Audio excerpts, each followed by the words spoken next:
Debonair. All right, y'all. So we got Miss Lovey Dove in the building, Detroit in the house. What's going on? What's going on? Talk to these people. What's up? Hey, what's up, Dev? I'm Lovey Dove. Let me get this out the way really quick because I always forget. Go ahead and follow and support me on Instagram, LoveyDove_83. That's LOVIE_83. Make sure you guys support. Always. And I'm gonna make sure I'm put it on in the description, in the comment section. I want you people to get your follows up. Number one, number two, because you out here dropping some knowledge with your poetry. You were killing it with the poetry. I said, "Oh Lord, this girl here. Okay. Yeah. Right. What's been going on with you? Everything good? Yep, everything is good. I just had my first. I just started doing open mic like maybe two and a half weeks ago. And yesterday was my first time opening for a very important big show. It was the 5th anniversary of the Erotic Poetry Night. It's up under somewhere in Detroit, and it's led by Three Face Poet. He's a poet on Instagram, Facebook. That's his Instagram, Facebook name, Three Face Poet. And he asked me if I could open the show. So I was performing an open mic, my very first open mic at the Cola Lounge in Farmington Hills, Michigan. And after the show, he stepped up to me. He said, you know, the audience went crazy over that poem. How long have you been performing? And I said, this is my actual first time performing in front of an audience. And he said, you are lying. I said, no, I'm serious. And he was like, you couldn't tell. He was like, you came with so much confidence. And he was like, the audience ate up everything that you said. So, you know, of course, we exchanged numbers. We exchanged Instagram and, you know, Instagram names, and the rest is history. Yeah. So he asked me, you know, could I be the opener for his show last night? So it was sold out. It was spectacular. Listen, I wanted to see the video, man. I was so mad. I was like, I wanted to see, because you read it out to me before over the phone, but I was like, I want to see it like in person on the mic. That's what I wanted to do. Man. Right. Yeah. With everything, the hair, the makeup, the dress, everything, you know, I was done up. I'm like, okay, I was kind of cute. I was feeling myself. No, I'm telling you, man, like when you read it out to me, I was like, oh my God, I have to see this in person. Like this is gonna be fire. It's gonna be fire. Exactly. It's gonna be fire. Exactly. I'm happy. Oh. No, trust me. I wanted to bring you on, man, because like you are like some of the women that I have so much respect for and so much love and admiration for, man. Like you are, my eyes are the GOAT, man. Like women like you that's on your job, handling your business, you know what I'm saying, taking care of your responsibilities, doing whatever it is you have to do on your ends meet. And I always have nothing but like things to say about stuff like that and respect stuff like that, man. Like I just want to say kudos to you. Keep it up. Keep doing what you're doing. Man, you ain't about to have me up in here getting emotional and crying now, you know, like no, I had to say it, man. I had to say it because it's the truth. It's the truth. Coming from where I come from, a lot of the women, like where I am, man, it's just you know, I ain't gonna speak too much on them, but it's different. It's different. So when I see women like you that's on your job, doing things you need to be doing, it's great, man. It's great. It's nothing but love and respect for it. Nothing but love and respect. Thank you. Keep it up. Thank you so much. Much love. Much love. I still need you to visit me, or I'm gonna visit you. We gotta hang and, you know. Never been to Detroit. I've never been there. I want to pull up. I've never been there before. Never. Okay. And where you at now? What city you in? Palm Beach, Florida. Okay. How far is that from Dania Beach? From Dania?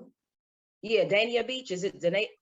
Yeah. Dania Beach is, I want to say, a little over an hour. Okay, so I visited there when I went on a cruise a few years ago. Yeah. I want to say a little over an hour. And Dania Beach is pretty popular. They have like a million restaurants over there. It's beautiful. Yes, it's very nice. It's very nice. Yeah. I've been there multiple times. One of my favorite restaurants called Jackson's is out there, and it's like an ice cream parlor. My mom used to take me there back when I was younger, and it's a beautiful city, man. It's a really beautiful city. Okay. It's a beautiful city. Yeah. You know, I know your work ethic, and I know my work ethic, so we gonna make it happen. We definitely gonna make it happen. That's facts. Well, you ready for these questions? You ready? I think so. Hope so. So first I wanted to start off with building a man versus building with a man. Like, do you like what is your difference on that, man? Because a lot of the times I love to not love to see, but a lot of times I see on Facebook, and not just Facebook, just social media in general, a lot of women prefer not to build a man. They'll say, but they'll like, oh, I'll build with the man, but I prefer to, or I'll build with the man, but I won't build a man. You know what I'm saying? So I'm trying to figure out like what is the difference? Because in my eyes, it's kind of the same thing, but it's not really the same. Okay, so I think as humans, we are all lacking in something. Nobody is going to be 100%. Yeah. I don't think that it's my responsibility to build a man. I don't like to use that word build a man because it comes off like I'm trying to be his mother. And I don't like that. And I know that men don't even like that. They hate for you to act like you're their mother. So I would say I would like to build with a man. You bring what you bring to the table. I bring what I bring to the table, and then we support each other. I just don't like to use that term building a man. Even my children, I can support them and I can encourage them, but I can't build them. At the end of the day, that's something that they have to do. Like whatever you want to do is something that you have to want. A woman can talk all she wants. But at the end of the day, a man has to be able to go into his mind, his heart and soul and figure out what he really wants to do. I can support him and encourage him though. So that's really where I'm at with it.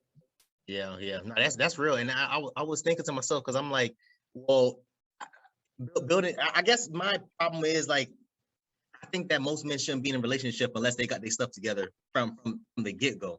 You know what I'm saying? You don't got to have $1 million, obviously, but you got to have something. Like what do you want in school, or putting yourself in a position to become better.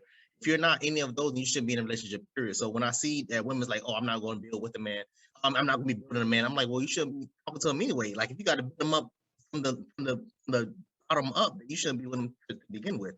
You got at least a full-time job, benefits, on car, on place. That's just like standard, like minimized stuff that you should be able to have as a damn man anyway. You know what I'm saying? Yeah. Go ahead. I'm sorry. Go ahead. No, I was gonna say, like, I see it all the time where you'll have a woman that have her own spot, and then he's living with her, and they've only been together for like 3-4 months. I'm like, bro, like, you already started a relationship all bad. Why you having this grown ass man move in with you? You know what I'm saying? And he don't even have a job. That's even worse. That's even worse. Don't put nobody in a position where they can put you out. Do not. Okay, that's just number one. But I actually started that conversation on Facebook a few months ago on my old page, and it was so many people pressed about what I said. I had put up a meme, and I said that if you do not have a stable place to stay or a car, you're not in a position to date. And it was so many people, well, what if neither one of y'all got a place to stay or neither one of y'all got a car? Then you really shouldn't be dating. The answer doesn't mean. What you mean? People get their emotions involved. That's all it is. That's all. Have yourself together. Have yourself together before you try to present yourself to the world. Yeah. That's all. Yeah, nah, people too emotional, man. People too emotional, because I have homeboys that's not doing good. You know what I'm saying, in their life, like, you know what I'm saying, as far as working a part-time job at like, you know, like at Dollar Tree or some crap like that, working 20 hours, 25 hours, and these are men that's older than me. They like 29, 30, 33 or something like that. And I'm looking at them like, bro, you should at least have number one, a full-time job. Number one, you shouldn't be stuck in no dead-end job like, you know, Walmart or Dollar Tree or something like that, unless you're in like a manager or a supervisor role or corporate role. Other than that, if you doing something like floor specialist or some crap like that, or cashier, those are entry-level positions. You know what I'm saying? You should be doing, you know what I'm saying, way better than that. But a lot of them don't see it like that. You know what I'm saying? Right. So you should, and as women, you shouldn't not necessarily be attracted to them. That's a different, you know, a different topic. But just like, you should be dating a man that's like that. You know what I'm saying? I wouldn't want my daughter, whenever I do decide to have, I don't know when I'm gonna have kids, but whenever I do decide to have kids, I'll be damned if my daughter bring home a man that's working 20 hours a week. No. Go back, try it again. Bring a man that got a full-time job. Right, exactly. It's not about having money. I love blue collar. I love the bus drivers. I love, you know, the plumbers, the electricians. I love them all. You know, it's not about the money, but you have to want something more for yourself. So it's different. If you 18, 19, if you're a young man and you 18, 19 years old and you doing that, okay, that's different. When you 35, 40 years old, you got to be able to, you should want more for yourself, not necessarily money, but just having a different mindset. Yeah, yeah, yeah. Nah, you're right, and I think that's the issue. I think that's the issue. I would never, and it's like you said earlier, you shouldn't be putting yourself in a position to be thrown out. You know what I'm saying? Like when I got my own spot, my name when I put this, that, and the third with my ex, even when my ex lived with me, the same thing. She's like, "Oh, put me on the lease." I'm like, I mean, I don't know why. I'm paying the bill. What you want to be on the lease for? Like, why you? You know what I'm saying? So I don't know. I can't do it, man. I can't do it. I've never been with I never dated a girl that made more money than me. I can't be in this position where I'm unemployed, but just not paying the bills. Like, no, I can't do it, man. I haven't been unemployed since I was 14. I had my first job at 14, my first legal job at 14, and I haven't been unemployed since. I have not been unemployed since. You know what I'm saying? And so that's where I am mentally, like, and all that stuff. So it's like whenever I do decide to get married and all this other stuff, I would prefer, for my wife to not work, because I want her to stay at home with the kids. If she wants to work, all right, cool. I'm not going to force her to, do whatever she grown, you do what you want to do. I'll prefer that you stay home with the kids, because I don't want my kids being in daycare, they over there getting abused or something like that. Like, no, I'm going to jail for murder then. Right. So well, then let me ask you a question. So what if she said, babe, okay, so this is my dream job, or this is what I really want to do. I know that you a hard worker, but I really want to contribute some funds to the house so I can feel like I'm doing something for myself. Would you have a problem with that? I mean, I think she contributed to the house by doing a job, and I'm the oldest out of, I think it's 7. It's 6 of us by blood, but 7. One of my cousins was living with us since he was like in middle school, so I look at him like my brother too. So I'm like the oldest out of 7. You know what I'm saying? Taking care of kids is not easy. Like that's a hard that's a hard job to do. You know what I'm saying? Especially me, I get irritated like very quick, so I can't be around kids all day. I can't do it. So the fact that you there doing that, in my opinion, I'll be looking at her like, man, baby, listen, you doing not the biggest part of this job. Like, you know what I'm saying? I'm just working and bringing home money. That's only 8-hour day. You're with the kids 8 hours plus. You know what I mean?